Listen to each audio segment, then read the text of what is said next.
For this video, we will see the conclusion of the confrontation between Team 7 and Team 9, and also the first eliminations in the tournament so far, including the very gruesome assassination of one of the participants by the hand of an unseen warrior. So without wasting any more time, let's begin.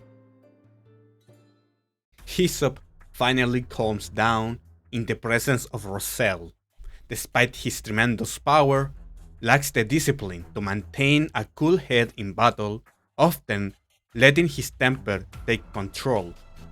Because of this, he usually needs another teammate to keep him grounded.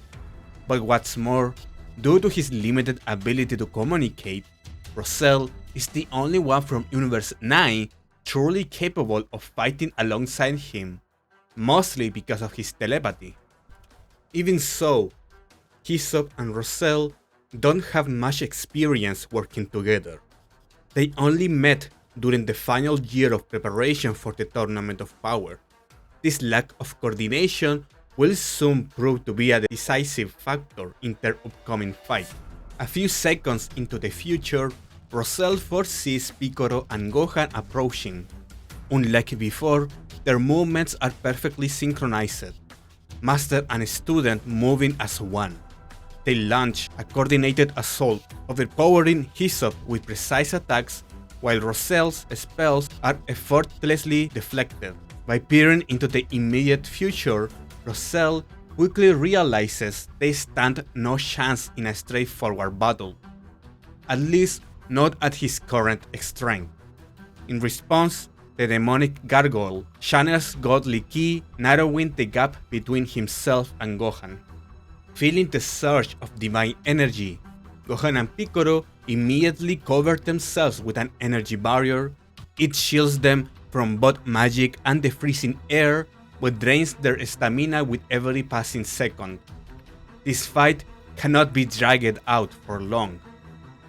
Both charge forward exactly as Roselle foresaw with his third eye. The gargoyle telepathically alerts Hyssop, guiding him to block their attacks. This time, unlike what he saw in his earlier version, the duo successfully defends against Gohan and Piccolo strikes. However, even though they can predict their enemies' movements, they can't turn that information into a proper counterattack. Roselle remains confident he will soon find an opening to exploit. But Gohan and Piccolo don't let up. Their attacks are relentless. Punches, kicks, feints, and energy blasts, each perfectly coordinated.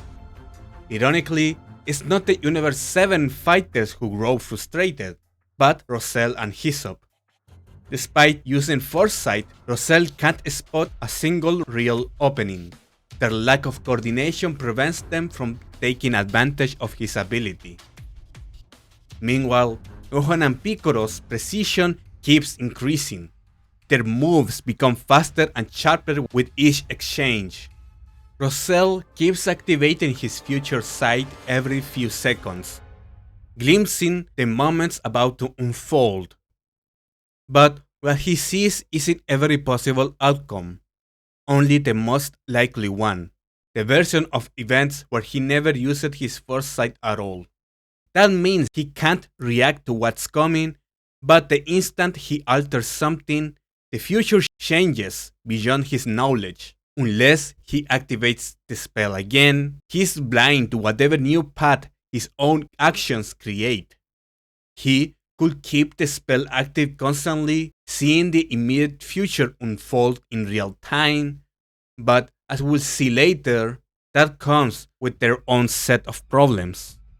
Roselle is fully aware of these drawbacks. Very few opponents have ever pushed his foresight to its limits, one of them being the Tree of Danger. What troubles him most now is that despite failing to land a hit, Gohan and Piccolo remain calm and confident. Could they already know his weakness? No. Roselle's pride refused to accept it. He will prove his superiority over Universe 7. The fight continues. Despite their early success defending themselves, Gohan and Piccolo's experience allows them to adapt to their enemy's erratic flow. Unlike Rosell, they don't need foresight to predict movement. Their attacks become flawless, and finally, they land the first hit. Like a calculated sequence of chess moves, Piccolo and Gohan trap both Rosell and Hisopp. Gohan positions himself behind while Piccolo enlarges his arms using his giant form, ensnaring both opponents. Rosell foresees the maneuver and warns Hisopp, but even with prior knowledge, they can't escape Piccolo's grip. As they struggle to break free, Gohan charges a Kamehameha and fires it toward the two trapped fighters. Using foresight this time won't help. Instead, Rosell casts a defensive spell, transmuting his body into enchanted stone. Hisopp follows up with his own ability, turning his body into mist to reduce the damage from the Kamehameha and escape Piccolo's grasp. For a brief moment, the battle pauses. Gohan and Piccolo watch their opponent recover, realizing the limits of their teamwork. Foresight is powerful but meaningless without the skill and coordination to make use of it. Rosell's stony face remains expressionless, but his eyes betray his frustration. Under these circumstances, retreat wouldn't be a bad idea, but Rosell's pride won't allow it.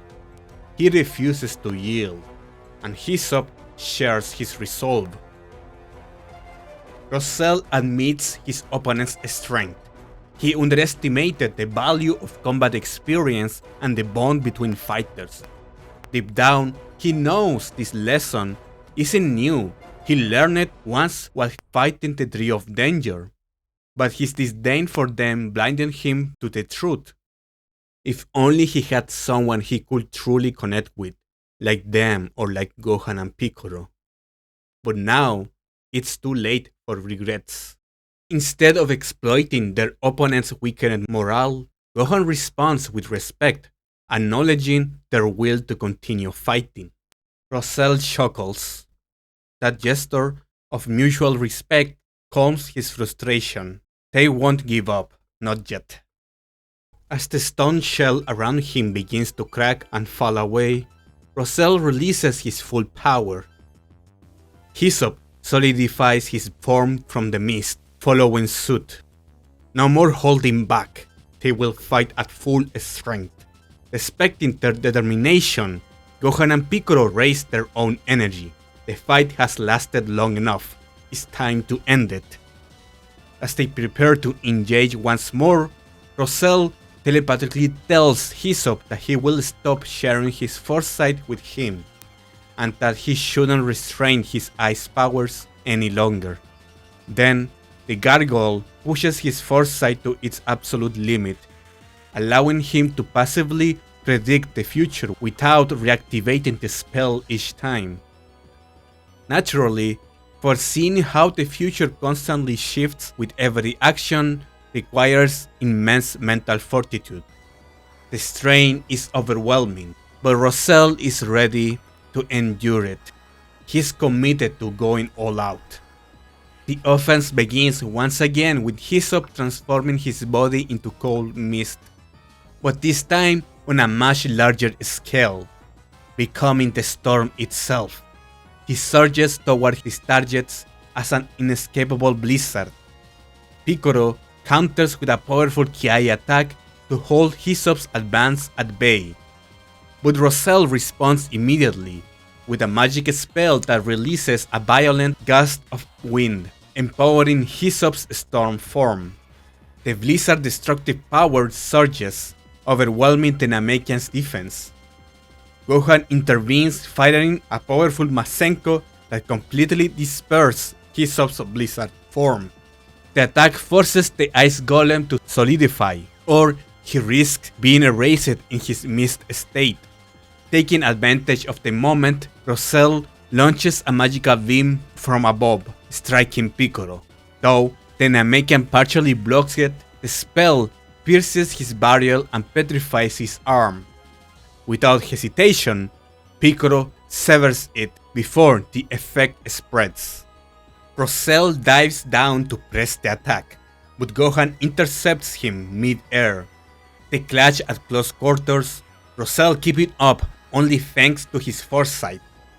Piccolo regenerates his arm as Hisopp recovers from the previous blow, then unleashes a storm of ice spears directed at both Gohan and Piccolo. Even while locked in combat with Gohan, Rosell effortlessly dodges the ice spears, guided by his foresight, and he uses openings to land quick magical strikes. Gohan struggles to deflect the barrage, while Piccolo is forced into a defensive stance. Rosell glides gracefully through the chaos, predicting every move, yet Piccolo realizes this battle of attrition won't favor them. They need a decisive end. Through telepathy, Gohan shares his plan and Piccolo agrees. Despite being bombarded by Hisopp's attacks, Piccolo takes an offensive stance and for the first time in ages, activates his giant form. His massive body shields Gohan from the ice spears. Rosell warns Hisopp telepathically and the ice golem enlarges as well, clashing with the Namekian in a titanic struggle. While the giants lock arms, Gohan focuses on eliminating Rosell. The demon spawn tries to fire a petrifying beam, but every attack is countered. No matter what he foresees, Gohan seems to already know his next move. The realization hits. What good is foresight if he lacks the power to change the outcome? Adaptability, experience, teamwork. These Universe 7 fighters have all of it. As painful as it is to admit, no trick can overcome that. Rosell knows they must retreat. But before he can act, Gohan begins his decisive move, unleashing a barrage of ki blasts. Rosell dodges easily at first, suspicious of the waste of energy. Then he sees it, the future image of himself, surrounded by floating ki blasts with no escape. Gohan traps him, and his only option is to endure. He activates his stone form, trading mobility for defense. Gohan detonates the barrage, engulfing him in a massive explosion. Rosell withstands the blast, but the stone form leaves him slow and without escape options. Piccolo seizes the moment, then traps Rosell in his massive hand. This allows Hisopp to freeze part of his body to restrain him. With Rosell immobilized, Gohan charges at Hisopp, who is still trying to encase Piccolo completely in ice. Seeing Gohan's approach, Hisopp opens his mouth and releases a torrent of ice shards, but Gohan deflects and weaves through them. Hisopp then releases a massive wave of freezing energy that engulfs the Half Saiyan. Gohan pushes through, his aura minimizing the cold's effect. That focus on Gohan leaves him open. Piccolo fires twin eye beams, striking Hisopp and interrupting his attack. Gohan counters instantly with a Masendan, launching it straight into the golem's open mouth. The blast detonates inside him, critically damaging his insides. Hisopp staggers, his giant frame trembling before collapsing to the ground. Gohan immediately turns toward Piccolo, who still has Rosell trapped. They both realize the danger the demon spawn poses. He must be eliminated first. Piccolo tries to crush him, but Rosell's stone form proves too durable. No matter, there are other ways to remove an opponent. Piccolo adjusts his grip, preparing to hurl him out of bounds with enough force to ensure he can't stop it. Trapped and motionless, Rosell accepts his fate. If he remains in stone form, he cannot move. If he cancels it, he will be crushed. With bitter resignation, he realizes he will be the first from Universe 9 to fall. But before Piccolo can throw him, a deep growl echoes. Hyssop is standing again. Despite his injuries, the Ice Golem refuses to surrender. For the first time, he fights not for himself, but for his teammate. Though his communication is limited, his intent is clear. Rosell can still fight, he cannot. Hyssop charges forward with everything he has left. Gohan fires blasts to stop him, but the golem barrels through, slamming into Piccolo and refusing to let go. Channeling the last of his life energy, Hyssop releases an overwhelming wave of cold. Even Piccolo's barrier can't stop it. Ice spreads across the Namekian's body, from his right arm to his torso, then to his neck, until finally freezing his left arm completely. Then the cold stops. Hyssop's energy fades to nothing. His key signature disappears. He has turned himself into a pillar of absolute cold. Piccolo stands frozen solid, only his head and legs remaining free. Rosell finally understands after a faint telepathic message. A single word: escape. He sees the cracks of frost spreading through Piccolo's hand. Breaking free of his stone form, Rosell unleashes a burst of fire magic, shattering his captor's frozen hand and freeing himself. He tries to reach Hyssop telepathically, but senses nothing. The truth hits him. Hyssop is gone. Guilt floods him.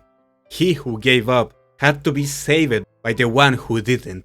To honor Hyssop's sacrifice, he will continue fighting, but it would only waste the chance his ally died to give him. With shame, Rosell retreats. Gohan considers chasing after him but stops. Piccolo is still frozen and freeing him takes priority. Gohan carefully fires controlled blasts, melting the ice without causing harm. He feels a heavy sympathy for Hyssop. The golem's sacrifice came from duty, something Gohan deeply respects. Once freed, Piccolo reverts to normal size and thanks Gohan. He notices the conflicted look on his student's face and understands immediately. He warns him not to dwell too much on it. Too much empathy for their enemies will only cause trouble. Gohan nods, but the weight of the tournament still feels wrong. Piccolo agrees, but reminds him that survival must come first. Only after victory can they fix what's been done. Gohan steadies himself, thinking of the Super Dragon Balls, their only hope to restore the lost universes. His resolve hardens. He will fight not just for his loved ones, but for all the lives erased by this cruel contest. Victory is the only option. Proud, Piccolo senses his renewed determination. Come on, he says. Let's help the others. This battle is far from over. While Gohan and Piccolo fought elsewhere, Frieza and Android 18 continued their battle against Shapil, who had just unleashed his full power. The dragon spawn began the assault by breathing intense flames toward his opponents. Frieza stepped forward and used telekinesis to block the fire. Android 18 seized the opportunity, darting to the side and striking Shapil with another electric wave. The power gap between them was too wide for the attack to paralyze him for long, but it was enough to interrupt his offense. Frieza closed in and landed the first hit, but Shapil countered it instantly with a swipe of his sharp claws. The Emperor recognized the danger and dodged instead of blocking. Shapil's attack weren't limited to his claws. The dragon spawn lunged forward, trying to crush Frieza's head with his fangs. Caught off guard by the ferocity of his opponent, Frieza narrowly tilted his head aside, then countered with a kick to Shapil's face, sending him stumbling back. The metal dragon spawn wasn't done. Recovering quickly, he exhaled another burst of fire, this time at point-blank range. Frieza reacted instinctively, thrusting his arms forward and reinforcing his telekinetic barrier to repel the flames. Neither fighter relented. Frieza advanced step by step, pushing through the torrent of fire with raw willpower. Realizing his flames wouldn't break through, Chapel stopped the attack and launched again, turning his claws into spears aimed at the Emperor's chest. Frieza met him head-on. In that small window, Android 18 struck from behind, releasing a charged-up electric blast. Chapel's body ceased for an instant, just long enough for Frieza to deliver a crushing blow to his stomach. The dragon spawn tried to counter, but Frieza didn't let up. He pummeled him relentlessly, blow after blow. Even through his armor, Chapel felt each strike reverberate through his body. Desperate, he rapidly increased his body temperature to extreme levels. Frieza didn't notice until his next punch.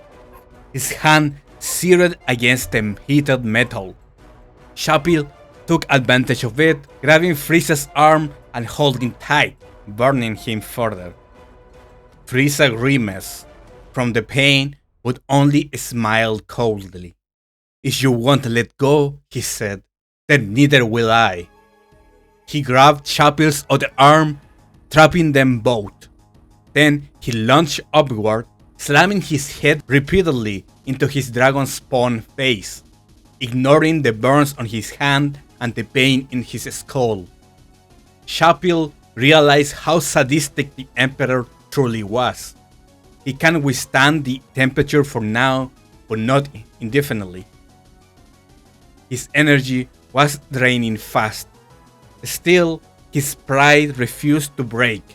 If Frieza wanted to headbutt him endlessly, so be it. He'd take the Emperor's arms before letting go. But as the impacts piled up, his body finally gave out before his resolve. For just a fraction of a second, Chapel's grip weakened, and Frieza instantly noticed. He tore himself free, his hand and head scorched but functional. Chapel reeled, disoriented from the blows to his head, while Frieza stood composed, his body far more resilient to pain and fatigue. Frieza didn't waste the opening. He kicked Chapel with tremendous force, launching him into the air. Then, with a smirk, he charged a powerful ki wave in his palm and fired it upward.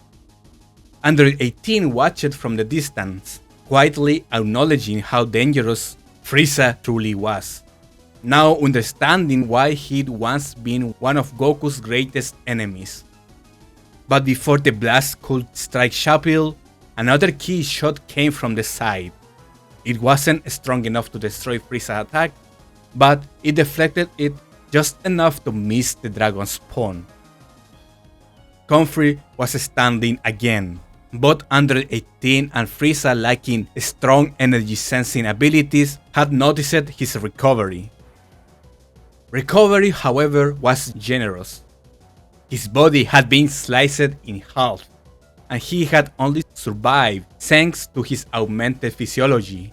Dragging himself back to his lower half, his regeneration finally reattached his body, though the process drained most of his stamina.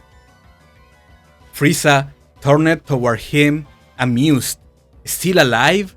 he said, chuckling. "You could spare yourself all this suffering, but if you insist on delaying the inevitable, then so be it. Your team has no chance of winning."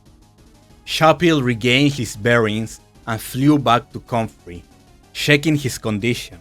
Comfrey insisted he could still fight. Chapel could tell he was nearly spent, but respected his resolve.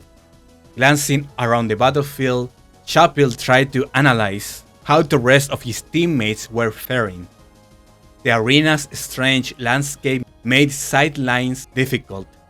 Even allies who were technically close seemed far away. From what he could sense, Universe 9 wasn't doing well. He considered retreating, but knew Frieza and 18 would just pursue. Even if they regroup, these two would make the fight harder for everyone. The decision was clear. They had to keep buying time, no matter the outcome. Even if they failed, perhaps their teammates could win somewhere else. Seeing Comfrey on his feet, Android 18 told Frieza she'd handle him. Frieza agreed with a sly grin. Fine by me, just make sure he doesn't get up again. Neither of them had experience fighting together, so splitting into one-on-one fights was the most efficient choice. As they closed in, Chapel turned to Comfrey. You can have your payback on the blonde. I will finish off the lizard. Comfrey nodded and powered up, his body exuding a liquid-like substance that floated around him before transforming his body into a more muscular form. The two Universe 9 fighters charged forward, ready for one last stand. Frieza met Chapel head-on again, this time determined to end it. While 18 engaged Comfrey in close combat, despite having little energy left, Comfrey demonstrates an advanced level of martial arts. Even after her own experience training with Krillin, 18 struggles to keep up, clearly outmatched in that regard. However, what she lacks in martial arts skills, 18 makes up for more versatility and efficient stamina use. She begins releasing a powerful electric current from her arms, an ability she developed during her preparation for the tournament. Surrounding her fists with electricity, she increases her lethality in close combat. Comfrey's superior martial arts skills and raw power allow him to land a few hits, but 18 counters with her electric waves, dealing more damage than usual to Comfrey's body, which is naturally weak to electricity. The aquatic fighter knows he can't fight for long. His energy reserves are running low, and his options are limited. Knowing he holds the advantage in melee combat, he surrounds his body with an energy barrier to reduce the impact of 18's electric strikes. Recognizing his intent to stay close, 18 decides to back off and attack from a distance. Comfrey charges in to close the gap again, but 18 begins bombarding him with endless ki blasts. He takes the impacts but keeps moving forward. 18 then flies up, avoiding his reach when he tries to grab her leg. Immediately after, Comfrey charges the same ability he used earlier to immobilize Frieza. Upon activation, he releases an energy wave that behaves like liquid. Having seen this attack before, 18 managed to dodge and prepares to continue firing. But Comfrey isn't done. Using the same trick 18 once used against him, he redirects the energy wave toward her.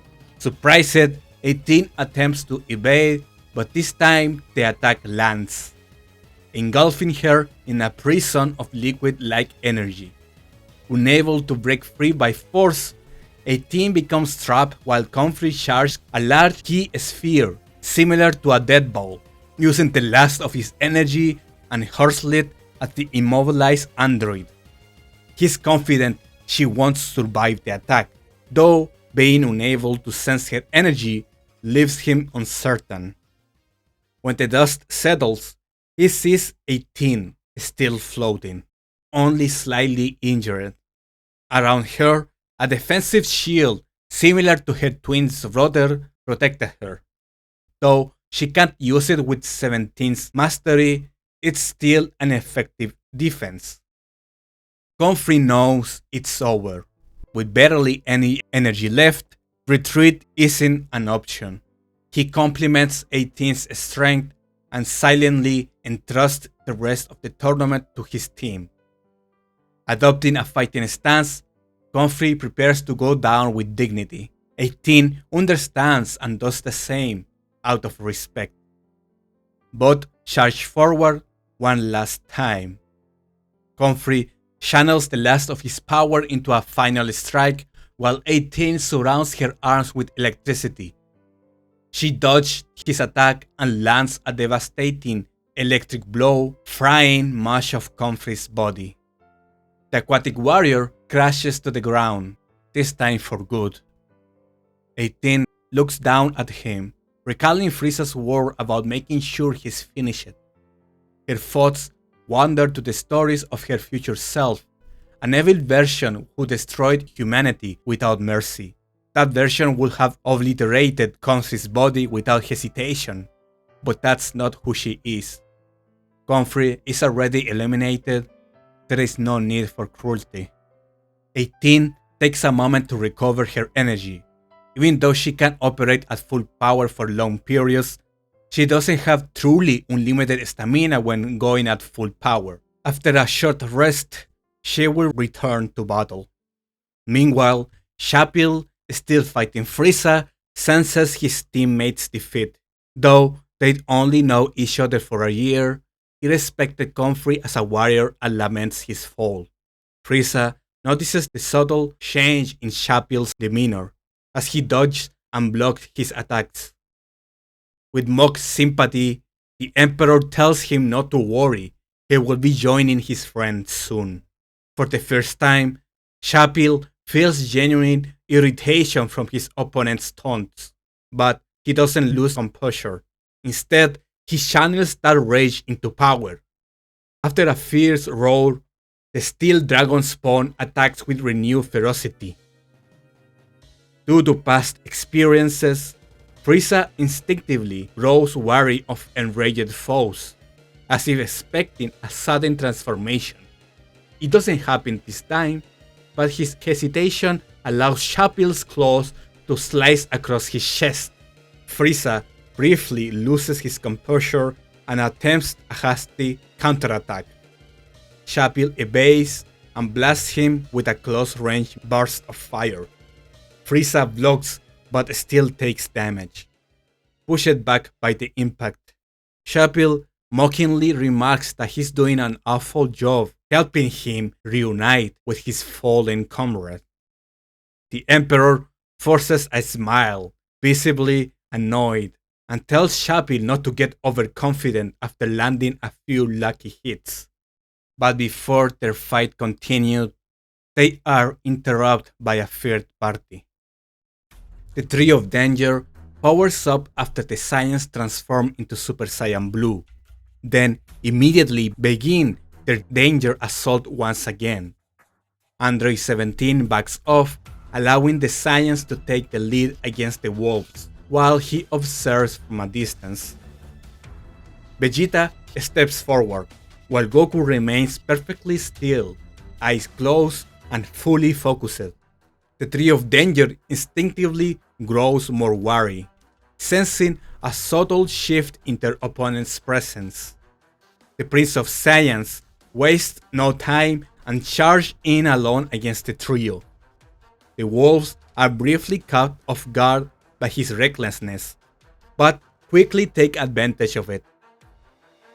The three close in and, with perfect coordination, engage in close combat. In terms of raw power, Vegeta is superior, but not by enough to overpower them decisively. Still, he holds his own for a while. Eventually, the Tree of Danger overwhelms Vegeta's guard and beats him down. Lavender managed to partially poison his body, and after so many consecutive hits, Basil increases his power through his special ability. Yet, even after the relentless assault, Vegeta refuses to fall, almost as if he isn't taking any real damage. The wolves pause for a few seconds to catch their breath before continuing their attack. Vegeta looks at them calmly and asks if that's the full extent of their strength. The Tree of Danger exchange glances, realizing he isn't mocking them. He is genuinely disappointed. That hurts their pride more than any insult. Receiving no answer, Vegeta declares that it's his turn to show them a glimpse of the power of the Prince of All Saiyans. A powerful, intimidating aura erupts around him. The wolves immediately sense a shift in his mental state, triggering a primal response, the instinct to fight or flee. Vegeta adjusts his stance and begins charging a special ki attack. The wolves hesitate, almost frozen by instinct, just long enough for him to unleash it. Faced with an overwhelming attack, they instinctively prepare to dodge but realize they can't escape in time. Instead, they stand together and fire their own ki waves, clashing against Vegeta's blast. Under normal circumstances, their combined effort will have enough to repel it, but these aren't normal circumstances. Vegeta's attack is partially imbued with destruction energy, and after a short struggle, the wolves are overwhelmed, engulfed by the blast. A brief calm follows as the dust settles. Vegeta remains on guard but unmoving. Then Goku finally opens his eyes, letting Vegeta know he is ready. The Tree of Danger survives thanks to Bergamo, who used his defensive barrier to shield his brother and absorb the brunt of the attack. Though the barrier increases his power, it also caused more damage than he expected. The Wolf brothers aren't finished yet, though they still feel the pressure of Vegeta's aura. They're confident they can endure it as long as they stick together. This time, they decide to go all out, no more holding back. Defeating the Saiyans is now their top priority. Goku and Vegeta power up in response, and the final danger assault begins. The Tree of Danger attack again, using their switching technique to rapidly change positions. Their flawless coordination keeping the Saiyans under pressure. This time, they incorporate Ki Blast into their assault, making defense even more difficult. The Saiyans endure. Vegeta continues to block and absorb the attacks head-on, waiting for the perfect moment to strike back, while Goku dodges and deflects every blow with flawless precision. The Tree of Danger start believing that Goku can see the future like Rosell, but they are mistaken. What they are witnessing is a partial version of the Ultra Instinct, allowing Goku to react defensively without conscious thought. The fierce battle continues non-stop.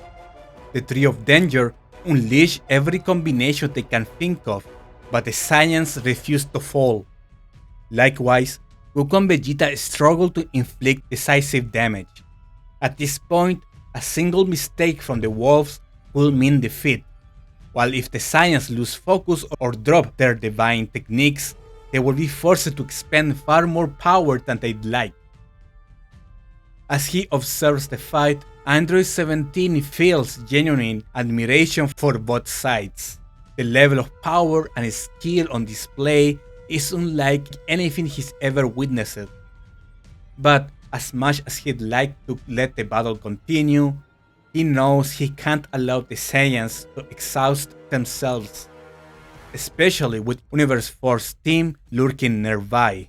It's time for him to act.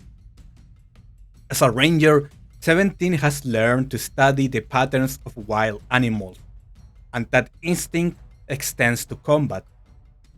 After carefully watching the Tree of Danger, it's clear they're completely focused on the Saiyans, forgetting about his presence. That gives him only one chance to strike before they become aware again. He charges Ki in both hands.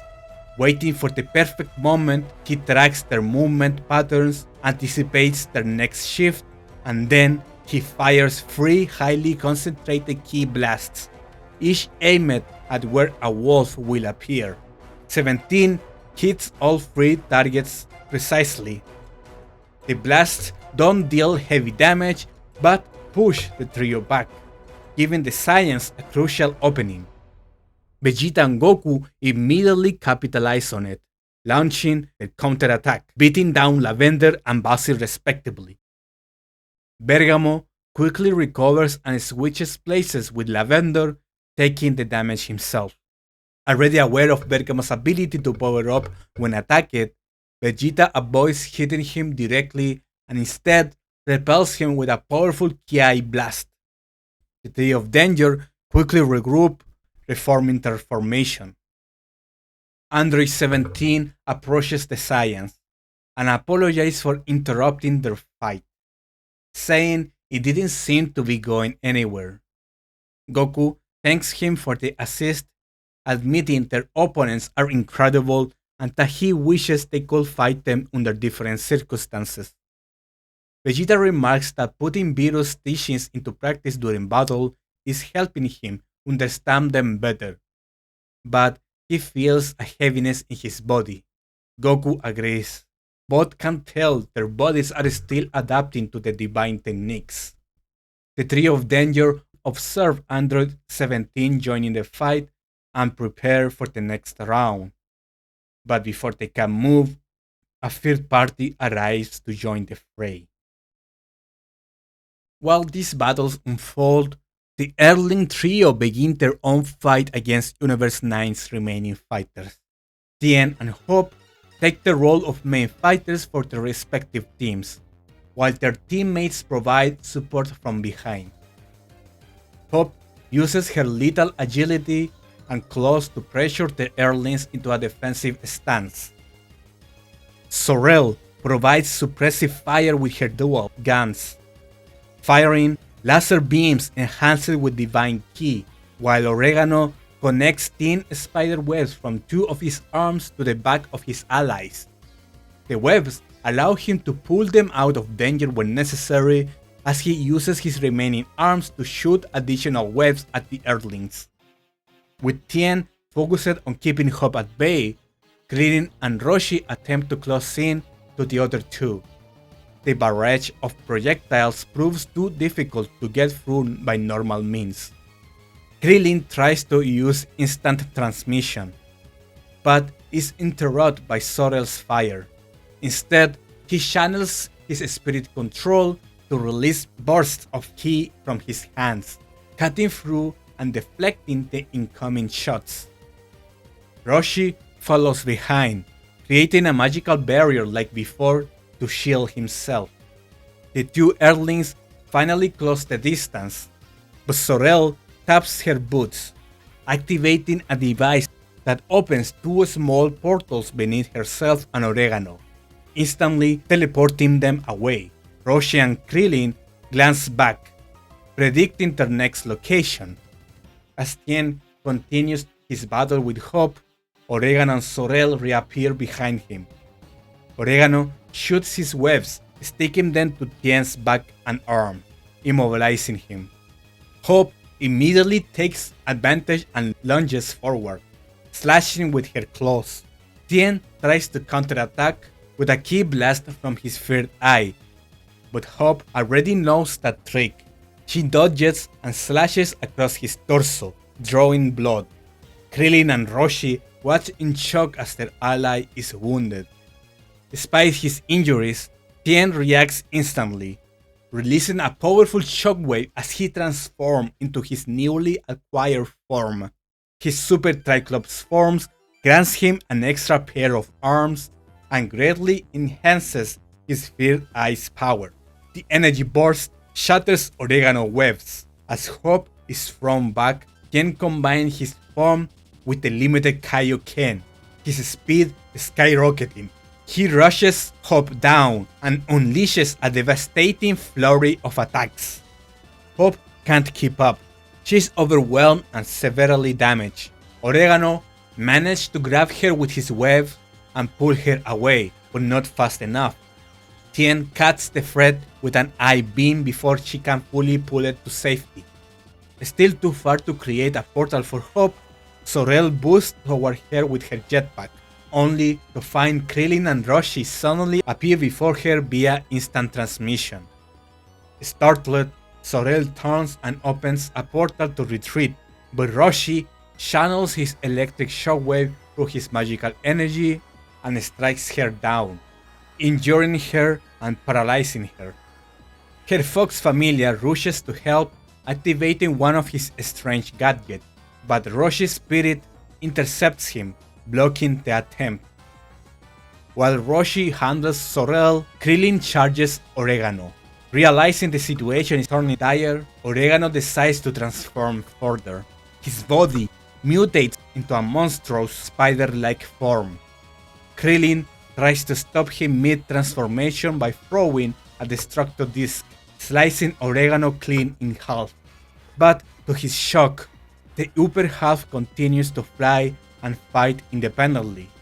Before Krillin can react, the lower half, still under Oregano's control, fires a massive web from his spinneret. Krillin dodged, but realized the attack wasn't aimed at him. It hits Sorel instead, pulling her back from Roshi. Krillin tries to cut the web, but is far tougher than before. Oregano has saved Sorel, but Hope remains in danger. Tien drops Kaioken to rest his body, but continues fighting in his divine form. Hope struggles to flee, while Oregano, now in his final transformation, conceals his presence and sneaks behind Tien. Using his web, he grabs Hope and pulls her to safety. Tien decides not to chase, choosing to rest and recover from his wounds and the strain of his transformation. Krillin and Roshi regroup beside him. Krillin stays alert while Roshi uses his magical spirit to heal Tien. Both sides pause to recover. After reattaching his body, Oregano connects his webs to his two allies and channels ki through them, healing and restoring their energy. Roshi notices this and realizes Oregano's healing ability far surpasses his own, marking him as Universe 9's primary support fighter, and therefore their priority target. But before the battle resumes, Hope suddenly senses a faint presence nearby, almost non-existent yet undeniably there. Before she can warn her allies, the presence materializes, brutally attacking Oregano. In mere seconds, he is torn apart, limbs, torso, and finally his head severed. Oregano, barely conscious, scans his surroundings with his remaining eyes and sees only something invisible, drenched and covered in his blood and holding his head aloof. No one, not even the Earthlings, can process what just happened. With his final strength, Oregano releases webs from his body, trapping the unseen attacker to give his allies time to escape. The invisible being crushes his head, killing him instantly. The blood covering it also vanishes from sight. Hope considers avenging him, but her instincts scream otherwise. Anyone who killed Oregano that effortlessly is far too dangerous. She turns to flee, seeing Sorel frozen in shock at the gruesome scene. Hope grabs her and escapes, retreating from both the assassin and the Earthlings. Krillin, Roshi, and Tien choose not to pursue, almost as an act of mercy after what they witnessed. The unseen killer, Gamisalas of Universe 4, cuts through the remaining webs restraining him. To the naked eye, he's invisible, while Krillin and Tien heighten their senses. Krillin channels spirit control and Tien focuses his third eye. Only then can they vaguely sense his silhouette, nearly transparent against the air. Universe 4 has finally made its move, and Gamisala isn't the only one coming. The battles ahead will only grow more difficult for Universe 7. And with that, we finish this video. For next one, we will change perspective to Universe 16 and see their confrontation against Team 10. With nothing else to add, thanks a lot for watching and see ya next time. I really hope you're having a great day. Goodbye, dear viewer.